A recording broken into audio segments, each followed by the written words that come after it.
So much to talk about on this edition of the San Francisco 49ers Report by Chat Sports. And you know what? I'm so glad that you're here hanging out here with me. Coming up, the Niners 2025 first-round draft pick for the 2025 NFL Draft is official. We're going to take a look at some top prospects who San Francisco could target with that selection and do some draft talk once again here on the show.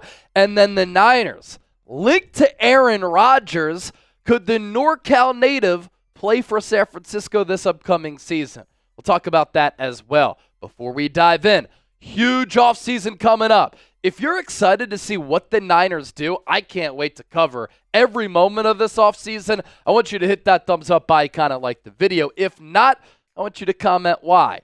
As for that Niners draft pick, San Francisco ending the 2024 campaign a very disappointing 6-11. It's their worst record since the 2020 season.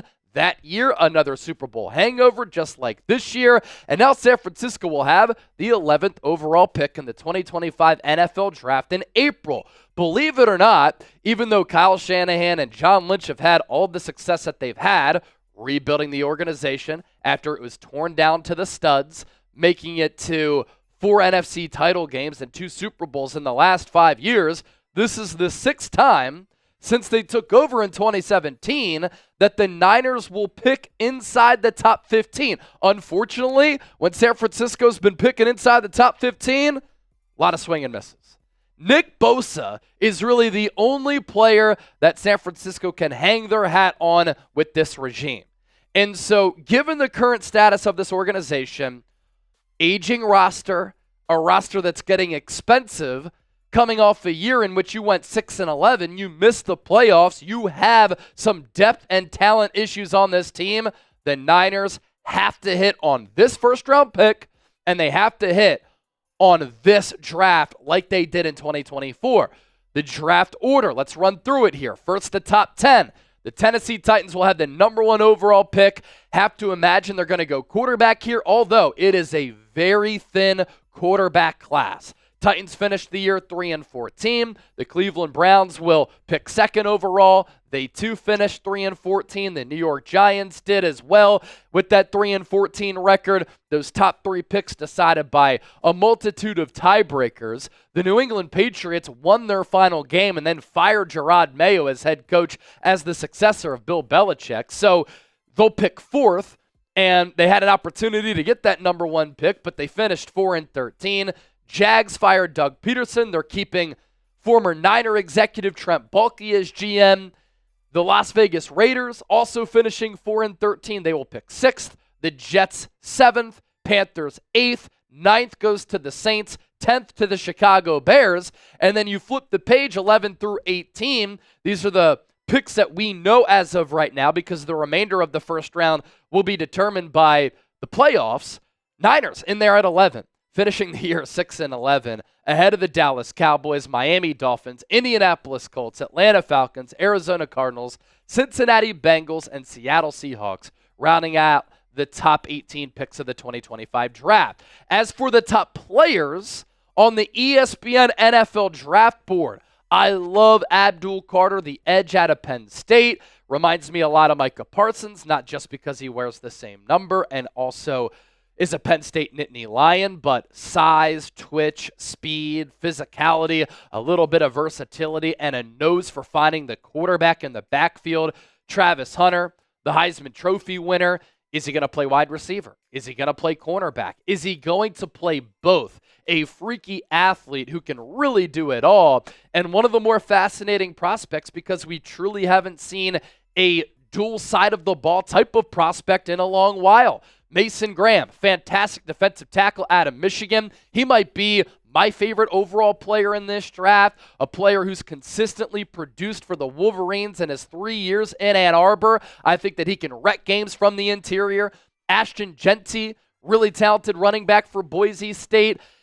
You know, I watched him play against Penn State. At moments, he looked a little bit small. He still ran for more than 100 yards, but he is only 5'8", but a very talented runner, good jump cut, good short area quickness and long speed. Will Johnson's been tied to the Niners a little bit. I'm not sure if San Francisco goes corner with number 11 just because they have Diamador Lenore and Renardo Green, but it's always a big need. Michael Williams, twitchy edge rusher out of Georgia. You have Nick Scourton, another edge out of Texas A&M. James Pierce, edge rusher out of Tennessee. So if the Niners want to go edge, they could have an edge fall to them. Shadur Sanders, Colorado quarterback, probably going to go early. Josh Simmons, offensive tackle out of Ohio State. He's not my favorite offensive tackle in this class. In fact, I think that is Kelvin Banks as we go to the next wave of 5 players here. And I also think that Banks is a better scheme fit if the Niners wanted to go offensive line and offensive tackle with that selection. You have Jalen Walker, another edge out of Georgia.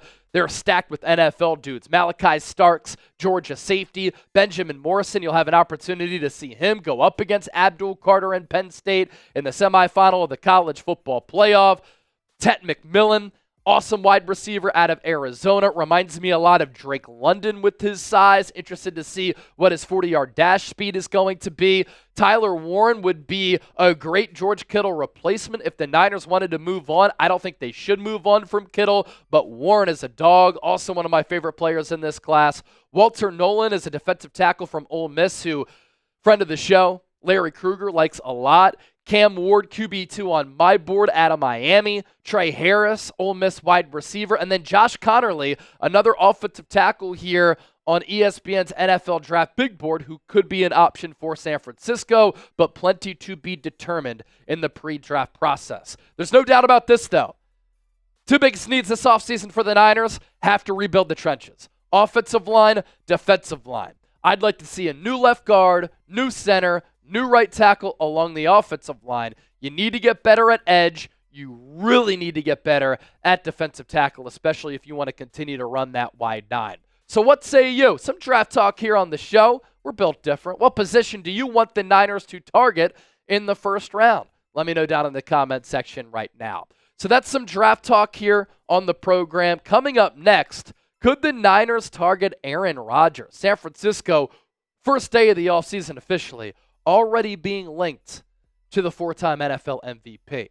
Before we talk about Rodgers, today's Niners Report, sponsored by our friends at Prize Picks, the best place to get real money sports action. With over 10 million members and billions of dollars in awarded winnings, Prize Picks has made daily fantasy sports accessible to all. You just pick more or less on at least 2 players for a shot to win up to 1,000 times your cash. Run your game all season long on Prize Picks. It's playoff time, so it's now or never. Don't miss out on the last few weeks of football action with Prize Picks. That makes me so sad. I love football.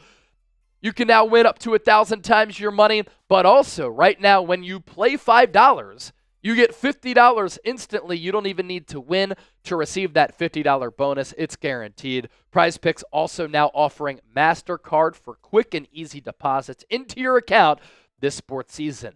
Some selections that we like looking ahead to the NFL playoffs. C.J. Stroud, more than 233.5 passing yards. Ladd McConkey, less than 70.5 receiving yards. Lamar Jackson, more than 49.5 rushing yards. Bo Nix, more than 20.5 rushing yards. James Cook, more than 11.5 receiving yards. That's our lineup. You can tail us if you want, but make sure you sign up with Prize Picks. PrizePicks.com/CLNS. Pick more, pick less. Pick Prize Picks and run your game with Prize Picks. We'll put that link down below in the comment section and in the show notes of today's Niners Report.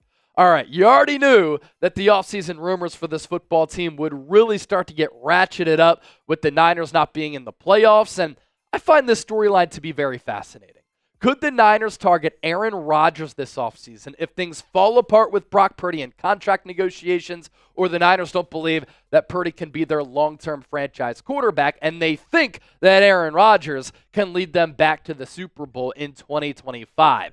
Aaron Rodgers' next team odds if he doesn't play for the Jets: Raiders at 2-1 odds, Steelers plus 300, the Niners third highest odds at 4-1, followed by the Saints at 6-1 and the Seahawks at 8-1. And my immediate thoughts upon seeing that, the 49ers and Kyle Shanahan, I think, really like Brock Purdy. He's played at an elite level in 2022. He was top 5 in MVP voting in 2023. He was very mediocre in 2024.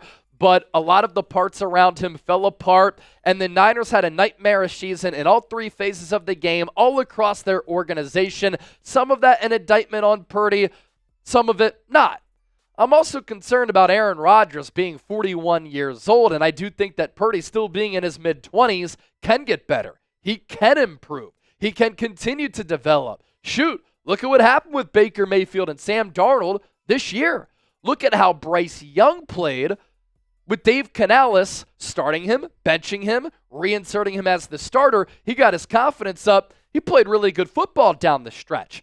I'm also not sure if Kyle Shanahan, who is the smartest guy in the room and has a big ego, could deal with Aaron Rodgers, who's also the smartest guy in the room and has a big ego. I think that those two personalities would clash. If it were a marriage, it wouldn't last long. Too many alphas in the room. San Francisco has also passed on Aaron Rodgers multiple times. They took Alex Smith over Rodgers in the 2005 NFL Draft. In hindsight, a mistake. Rodgers from NorCal. He went to Cal. You took the lesser quarterback in Alex Smith over Aaron Rodgers. Smith was a good player. He wasn't a 4-time MVP. A few years ago, Niners were sniffing around, thinking about trading for Rodgers. They elected not to. And the question here really, who gives you a better chance to win a Super Bowl in 2025? Is it Brock Purdy or is it Aaron Rodgers? I think with the youth, scheme familiarity, Kyle Shanahan liking the player, the answer to that question is Brock Purdy. There's also this question. Will Aaron Rodgers play next year? Here's what he said about his future after the regular season finale on Sunday, January 5th. I know I can still play. I know I can still do the things I need to do to be successful. It just comes down to the desire on the Jets side and ultimately my desire to play. Going to take some time mentally and physically to rest and relax. Here's how Rodgers this year compared to Brock Purdy. Aaron Rodgers came off that torn Achilles. He played in all 17 games for New York. He completed 63% of his passes. Edge goes to Purdy. He threw for 3,897 yards. Edge goes to Rodgers. He threw 28 touchdowns, 11 picks. He sneakily had a decent statistical year, so he beats Purdy in that area. Purdy beat him in yards per attempt by nearly 2 yards. And then passer rating goes to Purdy at 96.1 over Rodgers at 90.5. Purdy also missing a couple of games, going 6-9 as a starter. So I don't think this is going to happen. I think if anything, if I'm the Niners this offseason, I'm bringing in some legitimate competition behind Brock Purdy, not to seriously threaten him for the starting quarterback role for 2025, but to put a little bit of pressure on him and to bring in a developmental quarterback who, if Purdy gets hurt, you insert that back up into the game, and he has a lot more potential as compared to a Joshua Dobbs and definitely as compared to Brandon Allen. So some of the quarterbacks that I would think about bringing in, a Zach Wilson as a reclamation project, I would really like that. Young, good arm, good mobility, some potential. Didn't show a lot of flashes with New York. Sean Payton was raving about him. And then I'd scour the market for some other young quarterbacks along those lines. So pick a quarterback for 2025. Aaron Rodgers, type AR. BP for Brock Purdy, type BP. I'm going Purdy.